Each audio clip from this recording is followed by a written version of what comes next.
বৈষম্যহীন কারামুক্তি আন্দোলনের আয়োজনে রাজধানীতে মাজলুম কারাবন্দীদের মুক্তিতে উম্মাহর করণীয় শীর্ষক জাতীয় সেমিনার অনুষ্ঠিত হয়েছে। ২৭ সেপ্টেম্বর শনিবার বিকাল ৩টা থেকে রাত ১০টা পর্যন্ত ঢাকার তোপখানা রোডের বিএমএ অডিটোরিয়ামে এ সেমিনার চলে। বৈষম্যহীন কারামুক্তি আন্দোলনের সভাপতি মাওলানা মীর ইদ্রিস নদভীর সভাপতিত্বে আয়োজিত এই সেমিনারে দেশের শীর্ষস্থানীয় আলেম ওলামা, সাংবাদিক, গবেষক, আইনজীবী, রাজনৈতিক নেতৃবৃন্দ এবং সমাজের বিভিন্ন শ্রেণী পেশার প্রতিনিধিরা বক্তব্য রাখেন। সেমিনারে কারাবন্দীদের মুক্তিতে অসামান্য অবদান রাখার স্বীকৃতিস্বরূপ শায়েখ মুফতি হারুন ইজহারকে বৈষম্যহীন কারামুক্তি আন্দোলনের পক্ষ থেকে বিশেষ সম্মাননা প্রদান করা হয়। এ সময় সংগঠনের পক্ষ থেকে তার হাতে একটি ক্রেস্ট ও সম্মাননাপত্র তুলে দেওয়া হয়। প্রধান অতিথি হিসেবে সেমিনারে উপস্থিত থাকার কথা ছিল বৈষম্যহীন কারামুক্তি আন্দোলনের প্রধান উপদেষ্টা ও হেফাজতে ইসলাম বাংলাদেশের আমির আল্লামা মুহিবুল্লাহ বাবনগরীর। তবে তিনি উপস্থিত হতে না পারায় তার লিখিত বক্তব্য পাঠ করেন হেফাজতে ইসলামের নায়েবে আমির মাওলানা মহিউদ্দিন রব্বানী। সেমিনারে প্রধান আলোচক হিসেবে বক্তব্য রাখেন হেফাজতে ইসলামের যুগ্ম মহাসচিব ও বৈষম্যহীন কারামুক্তি আন্দোলনের উপদেষ্টা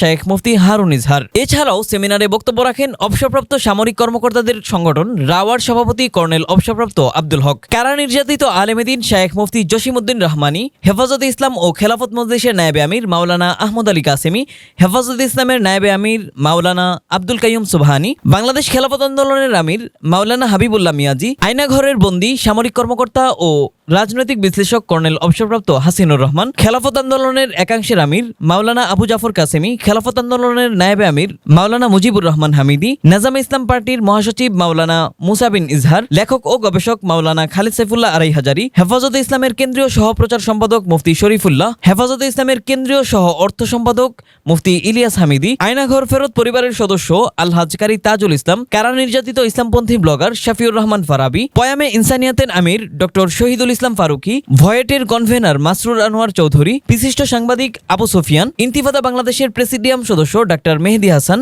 জিয়া মঞ্চের সহসভাপতি ব্যারিস্টার সালাউদ্দিন, উম্মাহ ফাউন্ডেশন কক্সবাজারের চেয়ারম্যান মাওলানা মোয়াজ্জেম হোসেন, পুশাবের কেন্দ্রীয় সদস্য সাকিন শাবাব এবং এনসিপির কেন্দ্রীয় নেতা ইঞ্জিনিয়ার সোহেল রানা। আরও বক্তব্য রাখেন বৈষম্যহীন কারামুক্তি আন্দোলনের উপদেষ্টা, লেখক ও গবেষক আবু তাসমিয়া আহমদ রফিক, বৈষম্যহীন কারামুক্তি আন্দোলনের উপদেষ্টা ও ইনসাফ সম্পাদক সৈয়দ মাহফুজ খন্দকার, সংগঠনের লয়ার্স প্যানেলের প্রধান advocate Omar Faruk Talukdar, joint secretary ও আইন ও সহায়তা বিভাগের প্রধান মাওলানা আলতাফ হুসাইন, জয়েন্ট সেক্রেটারি ও তথ্য ও গবেষণা বিভাগের প্রধান মাওলানা মোহাম্মদ ইসহাক খান, জয়েন্ট সেক্রেটারি ও সাংগঠনিক বিভাগের প্রধান মাওলানা আল আমিন সাকি, জয়েন্ট সেক্রেটারি ও সমাজ সেবা বিভাগের প্রধান মাওলানা ইউসুফ আহমদ, জয়েন্ট সেক্রেটারি ও অর্থ বিভাগের প্রধান মাওলানা সাইফুল ইসলাম, কেন্দ্রীয় সদস্য মাওলানা ইসমাইল ও জয়নাল আবেদিন তালুকদার। সেমিনারটি সঞ্চালনা করেন বৈষম্যহীন কারামুক্তি আন্দোলনের সেক্রেটারি মুফতি মোহাম্মদ শফিকুল ইসলাম। অনুষ্ঠানে বৈষম্যহীন কারামুক্তি আন্দোলনের ১ বছরের কার্যক্রম ও অর্জন তুলে ধরে একটি ডকুমেন্টারি প্রদর্শন করা হয়। আমি তরুণদেরকে বলবো, আলেম ওলামাদের কথা শুনেন, আমির হেফাজতের কথা শুনেন, মাওলানা মীর ইদ্রিস আছে ওনাদের কথা শুনেন। আপনারা আবেগপ্রবণ হবেন না তরুণরা। এটা যেমন বলি আপনাদেরকে, রাষ্ট্রকে বলবো আপনারা জঙ্গি ফোবিয়া ভুগবেন না। স্বাভাবিক এটা বিষয়। বন্দীদেরকে অতি সত্বর মুক্ত করুন, বন্দীদেরকে ছেড়ে দিন। এবং আপনাদেরকে একটা আহ্বান থাকবে, আপনারা বন্দীদের এই মুক্তি সংগ্রামের বিষয়ে আপনারা সর্বাত্মক আপনাদের অর্থনৈতিক যতটুকু সাপোর্ট আপনাদের আছে এটা আপনারা দিয়ে সহযোগিতা করবেন। এখানে মামলার বিষয়টা ছাড়াও আরো বড় যে বিষয় ছিল হচ্ছে পুনর্বাসন। একজন বন্দী যখন বাইরে হয়ে থাকে তার চিকিৎসার ভিতরে লক্ষ লক্ষ টাকা খরচ করে থাকে।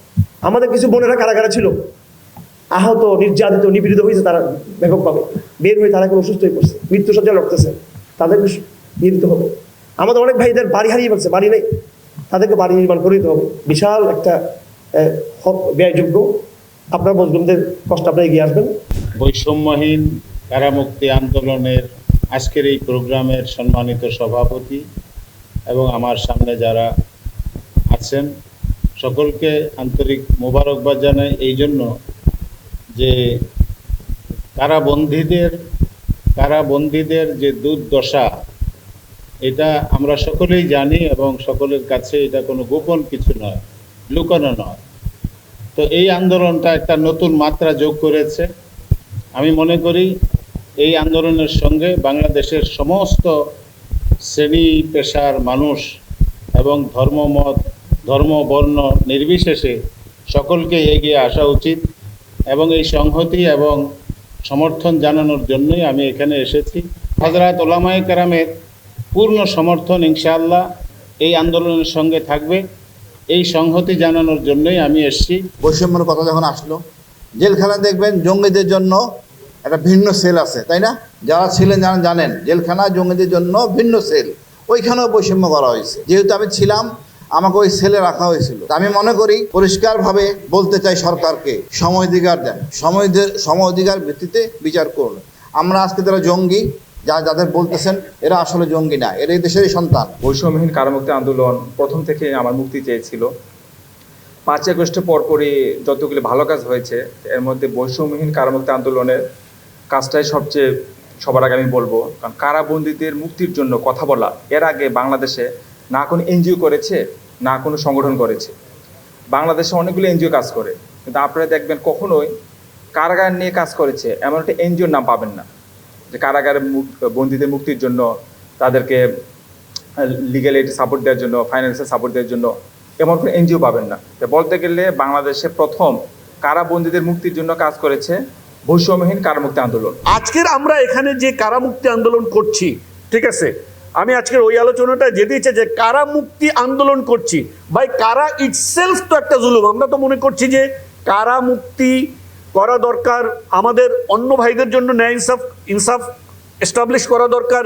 কিন্তু যদি একজন মানুষকে একেবারে ডিউ প্রসেসের মধ্য দিয়ে যাবজ্জীবন কারাদণ্ড দেওয়া হয়, ধর 30 বছর জেলে রাখা হয়, এটা কি কোনো ন্যায় বিচার? না, এটা কোনো ন্যায় বিচার না, এইটাও ইটসেলফ একটা জুলুম। কারণ অ্যাকচুয়ালি ইসলামিক সিস্টেমে বা একটা ন্যায়পূর্ণ একটা সিস্টেমে লম্বা টাইম জেলিং সিস্টেম, এটা কোনো পানিশমেন্ট না। ইসলামে লং টাইম পানিশমেন্টের কোনো বিধানই নাই। এই জন্য ইসলামী শাসন ব্যবস্থার মধ্যে অন্যায় অবিচার এটা কমে যায়। আর আমাদের এই সমাজে যে ব্যাপক অন্যায় অবিচার দুর্নীতির কারণ দেখা যায়, এর ভিতরে একটা কারণ হলো এর বিচার ব্যবস্থার একটা প্রধান অংশ হলো কি জেলিং সিস্টেম। এটা কখনো সমাজ থেকে অন্যায়কে দূরীভূত করে না। তো আমি আশা করব যে আমরা এই যে কাজ আমরা করছি, এটা অ্যাডহক বেসিস কাজ মনে করব। সত্যিকারের যে কাজ, যেটার মাধ্যমে মূলত মানুষের জন্য ইনসাফ নিশ্চিত হবে, সেটা হলো রাষ্ট্র থেকে এই সেকুলারিজমকে উৎখাত করা, সেকুলার রাষ্ট্রকে উৎখাত করে সেখানে আল্লাহ এবং তার রসুলের যে দিন, আল্লাহর যে মনোনীত দিন, রসুলের আদিত মনোনীত যে দিন, ইসলাম ভিত্তিক রাষ্ট্র যখন আমরা ফেরাতে পারবো, তখনই কেবল ন্যায় বিচার নিশ্চিত হবে। বাংলাদেশের কারাগারগুলোতে যে ধরনের নির্যাতন হয়, যে ধরনের মানবাধিকার লঙ্ঘন হয়, এ ধরনের তথাকথিত কোনো গণতান্ত্রিক রাষ্ট্রে হয় না। তথাকথিত কোনো গণতান্ত্রিক রাষ্ট্রে এ ধরনের হয় না। আপনি সিরিয়ায় হয়তো এ ধরনের কিছু ঘটনা আছে, আমেরিকা করে, অন্য দেশে গিয়ে অন্য দেশে কারাগার স্থাপন করে, নিজ দেশে করে না। আমাদের দেশে যেভাবে আয়নাগর হয়েছে, এবং দুর্ভাগ্যজনক এইগুলো নিয়ে কোনো স্টোরি নাই। কোথায় কোন পাগলের জট কেটে দিছে কয়েকজন মিলে, জটের মধ্যে ইনফেকশন হয়, অনেক ঝামেলা, ওইটা নিয়ে প্রত্যেকটা হাউস স্টোরি করতেছে। কিন্তু এক একটা আয়নাগরের বন্দি, এটা কত ভয়াবহ। বিশ্বের কোনো দেশে যদি এরকম হতো, এগুলো কয়েক বছর চলতে থাকতো। কারণ জুলুমটা যেহেতু ইসলামপন্থীদের উপরে হয়েছে, এই জুলুম না। ধর্ম বর্ণ নির্বিশেষে সকল নিরীহ ও নির্যাতিত বন্দীদের ন্যায্য অধিকার প্রতিষ্ঠার আন্দোলন বৈষম্যহীন কারামুক্তি আন্দোলন। এই ব্যানারে এটা স্পষ্ট যে যারা আজকের এই আয়োজন, তারা কোনো ব্যক্তি বিশেষ কিংবা কোনো গোষ্ঠী বিশেষ কিংবা কোনো দল বিশেষের জন্য যারা জুলুমের শিকার, সেই দৃষ্টিকোণ রেখে আজকে অনুষ্ঠানটি করেননি। ইসলাম যা বলে, ইসলামের যে শিক্ষা, রাসূলুল্লাহ সাল্লাল্লাহু আলাইহি সাল্লামের যে শিক্ষা, সেই শিক্ষাটাকে তারা এখানে অনুসরণ করেছেন এবং তারা সকল জুলুমের শিকার, যাদেরকে বিনা অপরাধে বিনা কারণে আটকে রাখা হয়েছে, যাদের পক্ষে পৃথিবীতে কেউ কথা বলার নাই, যাদের পক্ষে অর্থবিত্ত ব্যয় করার মতো কোনো লোক নাই, সেই সকল মানুষের মজলুমের জন্য আপনারা এই আয়োজন করেছেন। সম্মানিত উপস্থিতি, কত মাজলুম ভাইরা বোনেরা এখনো পর্যন্ত কারাগারে সে ফরিয়াদ করছে।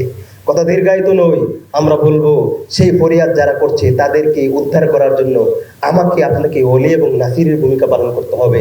তাই আসুন বৈষম্যহীন কারামুক্তি আন্দোলনের হাতকে শক্তিশালী করুন। আমরা চাই একজন মাজলুম আর কারাগারে থাকবে না, আর একটাও গুমের ঘটনা ঘটবে না, আর একটাও ক্রসফায়ার ঘটনা ঘটবে না। এদেশ সাম্য নেই ও ইনসাফের দেশে পরিণত হবে। প্রত্যেকটা মাজলুম সে তার ন্যায্য অধিকার ফিরে পাবে। যারা বিগত দিনে জুলুমের শিকার হয়েছে তাদের প্রত্যেকেই নিজ নিজ সমপরিমাণ ক্ষতিপূরণ পাবে, সেই আশাবাদ ব্যক্ত করছি। আসসালামু আলাইকুম ওয়া রাহমাতুল্লাহি ওয়া বারাকাতুহু।